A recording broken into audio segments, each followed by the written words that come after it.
Assalamualaikum warahmatullahi wabarakatuh. Nama saya Salpa Salsabila dari semester 3B. Di sini saya akan mereview jurnal dari Profesor Dr. Hajah Heni Nuraini SMH mengenai pengiriman tenaga kerja migran sebagai salah satu bentuk perbudakan modern dari tindak pidana perdagangan orang. Indonesia merupakan salah satu negara pengirim tenaga kerja migran terbesar di Asia. Pengiriman tenaga kerja migran umumnya dilakukan dengan berbagai cara, baik legal maupun ilegal. Pengiriman tenaga kerja migran ilegal selalu dihubungkan dengan perbudakan sebagai salah satu bentuk dari tindak pidana perdagangan orang.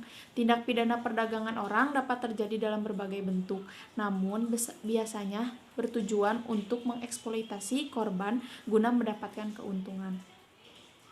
Menurut sejarah di Indonesia, perbudakan sudah dimulai sejak masa kolonial di Hindia Belanda pada tahun 1854 ketika pemerintah, raja, dan parlemen Belanda mengundangkan dalam Wet Undang-Undang Belanda Nomor 2 Tahun 1854.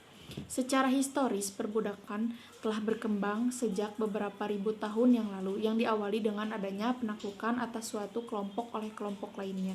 Kelompok yang kuat dan yang mempunyai kekuasaan akan menguasai kelompok yang lemah.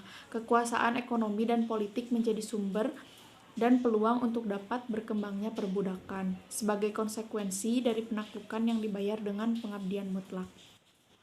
Beberapa kasus tenaga kerja migran tidak hanya menimpa yang bekerja di luar negeri saja, tetapi dapat juga terjadi di dalam negeri.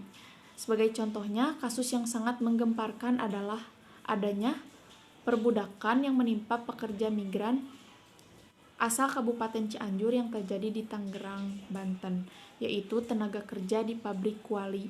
Kasus ini sangat menarik perhatian dunia karena di masa modern masih ditemukan adanya perlakuan terhadap tenaga kerja yang menyerupai perbudakan modern sebagai salah satu modus dari TPPO. Mungkin cukup sekian review dari saya.